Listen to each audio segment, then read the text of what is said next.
Hey, what is up, everybody? Bravo D Boy here, back with another One Piece chapter review. Oda's just 3 weeks in a row hitting us with these chapters, and each one is fire. This one, personally, is my favorite. It doesn't have like the cool Kaido endings that we've been getting, but the ending of this one is still really hype. And the overall chapter, I'd say, is the strongest out of the last three we've read. I didn't mention this in the last video because it was pre-recorded and I edited it way later than we actually did it. And it wasn't a One Piece video, so I figured a lot of the audience that is targeted towards One Piece wouldn't be watching it. So I just want to say, I was on a podcast last week. I've mentioned this podcast before, but there's a new episode installed. I'll link in the description. You should definitely check it out. I was there with the usual guys, you know, the D Clan, Levi from the Voice of All Things, Smizzle, and this time King KZ75. And a new episode is going to be uploaded sometime between like Friday and Sunday that I'm not in, but you should definitely check it out because that one's about the Seven Warlord. But the one I was on was about it's a surprise, that one. Yeah, it's like a countdown to chapter 1000. You guys should definitely check that out. It was a lot of fun, and the guys on there are all great. Their videos are great. But anyways, let's get into this chapter. I am so excited to talk about this one. First off, so happy that the cover story is done. Seeing the words fin or fin, I don't understand French at all, but I know what it means. And just seeing that we're done with this, it's so refreshing. And at one point, I'm kind of happy that it's gone, but at the same time, I hope the new cover story isn't like crazy exciting or anything, because like I think like this is whole Oda's point of having like such a like lame cover story. Not that he thinks it's lame, but it's like it's not like a super intriguing one, is because he doesn't want like the audience to be taken away from Wano, which he's been building up for so long. So I hope it's not like too interesting of a cover story that our attention is drawn away from the arc, which is great on its own. But anyways, at the start of this chapter, we see, right where we left off, we see Kiku's arm on the ground. And then I'm not sure what happened, but Kinemon like did some like patching up. I'm assuming just closed the wound, but there was something with his sword flaming. And I don't know, maybe like heated it up to close it, but that doesn't make sense to me.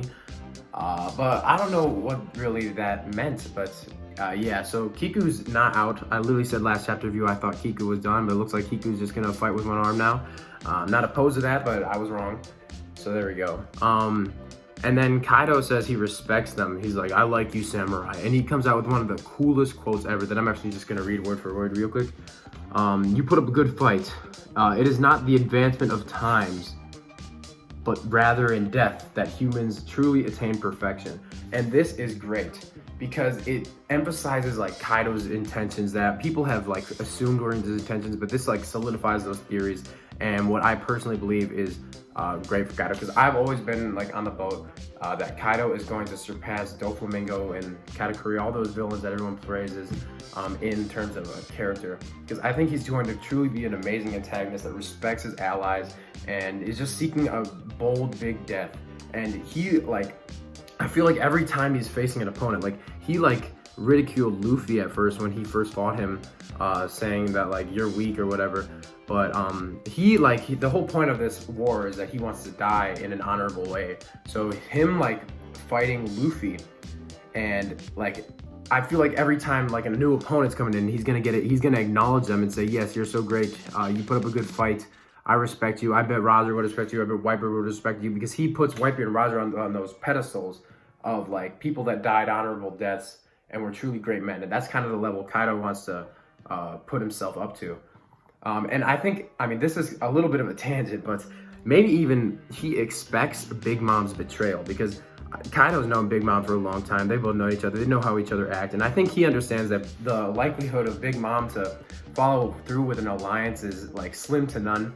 So maybe he even expects the fact that like dying by the hands of Big Mom, in addition to all these people, would be an honorable death. And that's kind of what's motivating him. So while Big Mom may think she has the upper hand and she's like, trust me, Pearl Sparrow, I think Kaido, like, in turn also has some respectability in that sense. But anyways, after Kaido says this, Kinemon comes in with the disrespect. He's like, don't flatter yourself. We are not happy to die by your hand. We do not want to go out this way. Like, you're talking to freaking Yonko, dude. Like, what? Come on. I don't know. That was just funny to me. You love those Kinemon moments.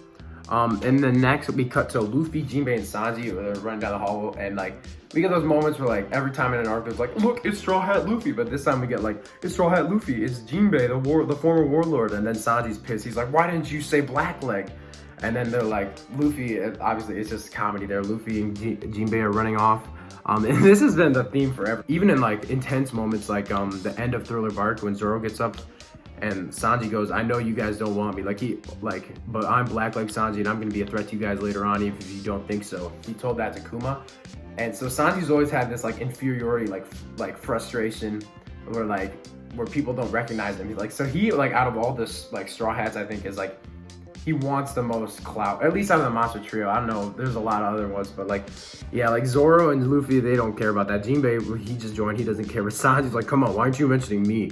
So I don't know, that was funny to me. And then we get introduced to 2 new hilarious smile users, and honestly, I think this is just gonna be a gag. I don't know if it's gonna keep going on. First off, we get this guy, his name is Four Tricks, and I got that right, yeah. And he has a chicken smile, and it's kind of like the Pokemon Girafarig, because like there's a chicken head behind him on one side, and then his head on the other side with his like human arms. I don't know what the benefit of it is, but it doesn't matter after we see what happens. Speaking of giraffes, we get the giraffe smile, Hamlet, and this is actually like, I think this is ridiculous looking, but I don't think it would be that bad of a smile. I'll say it right now. So it's like a whole giraffe body, but then the neck is just like attached to the back of a human being's body. So he's got a giraffe neck and body behind him that walks around, and then he can like kick his arms and legs around and swing 2 swords while he's doing that. And I imagine his human legs are pretty much useless, so you might as well kick them, but over time they're probably not matter much. But these guys are funny to me, and the joke even more is funny is just like Jinbei and Sanji are both equally pissed. They're like, come on, why do you spawn like this? Like, they're so frustrated at the fact that smile users look the way they do. I don't know, that was just great to me. Next up, we cut to Queen in the banquet hall and get some more expansion on these ice demons. Now, these ice demons, apparently, they like are like conscious of what they're doing, and like they're like, it's not just like a thing where like they get possessed and then like they run around and touch them. Like, they are like consciously, actively trying to touch people when they're in these ice demon forms, at least from how I interpreted it. But yeah, so people are constantly avoiding this, and like even the allies, like the Beast Pirate fodder and Gifter, Pleasures are getting like eaten up by this, and all the Oniwabanshu and the Samurai, I don't remember what they're called, Mimoari Gumi maybe, I don't know, but that's they're like pissed at Queen. They're like, what is this guy doing? But none of them would dare defy him. And then like Chopper and Robin and Brooke are like trying to devise a plan, but they realize they can't do this at all. So they figure Queen's got to have a antidote on him, or a antibody, right? So Queen says if they go like this for an hour, they die. So what he does from that is Queen throws the antibody to Apu. It seems like they're forcing Apu, like Oda's forcing Apu into a role where he would have to join the side of the Alliance, because Queen he's basically just like put a big target on Apu's head. All of the Straw Hats and the Oniwabansu and like every party is going after him now, trying to get that antidote. He says, if you can survive for an hour, you win because they all die. But if someone gets it, I'm gonna kill you. And Apu's afraid of Queen, rightfully so. So he runs away, and I don't know, it's just so weird because like Jack gets like destroyed by the scabbards, right? But then Queen, he's like able to control the whole situation just through this clever backhanded means. And he's physically strong too, but like just like his whole like strategic chemical, I don't even know how to categorize this, like medical warfare.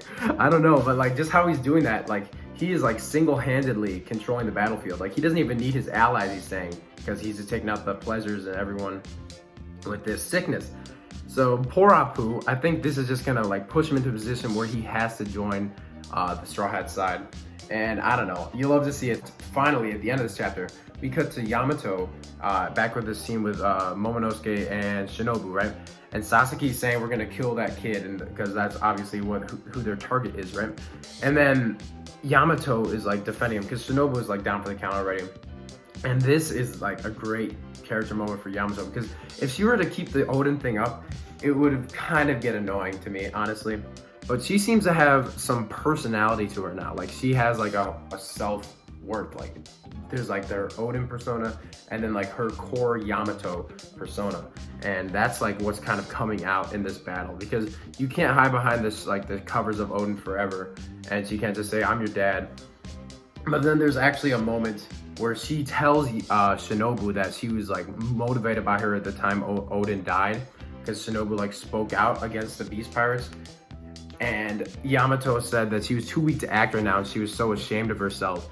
And she lets out this freaking massive like Kanabo air cannon. I wonder how it's gonna look in the anime. It'll probably be a laser. Like every attack, even if, definitely if it's a projectile, but any attack in general in the anime from now on is just a laser beam. Considering they got like the Dragon Ball Super animators on that now. I'm not complaining, but Yamato does this freaking like Kanabo laser at these guys, like wiping out one of the armored force or armored squad. And oh man, she is gonna be a heavy hitter. I think she's got this with Sasaki. I don't know what Sasaki has up his sleeve. I have expectations, but I don't see this as a long fight. I see this as like Zoro versus Daz Bones length, like one, maybe 2 chapters of combat between the two. It's gonna be great. And like, I feel like maybe Sasuke will do some strategies where like he's like using Momo as a hostage sort of, but then Yamato's gonna overcome that. At the end she says, I'm Yamato and I'm prepared to die for you. Casting aside that Odin moment for the second and just being like a person that admires the Kozuki, not taking on the persona completely.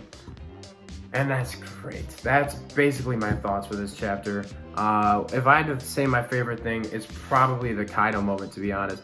I mean, there's so many like funny moments with like Luffy and Jinbei and just like the developments, like all the developments. But honestly, the first moment in the chapter with Kaido like giving more of his character, because this is a personal thing, because I love what Kaido's got to offer for this story so far. And we do have a break next week, and I mean, we can't complain. Oda's given us like 3 chapters in a row non-stop after that big break, so I think that he made up for it. I'm down to take this break, but I hope, I mean, it's very much less likely now, but I hope he kind of grinds it out, provided it's healthy for him, to get to chapter 1000, at least like the first chapter of the new year. I would like it before the new year, but we'll see how it goes. That's about it. Remember to check in the description to watch that podcast, and then keep your eye out for the next one. I think it's going on Jake from Down the Weeable Hole channel, the next one. The last one was on the Voice of All Things channel. That's it, everybody. Comment your thoughts down below. Comment the kinds of videos you want to see. I really need suggestions.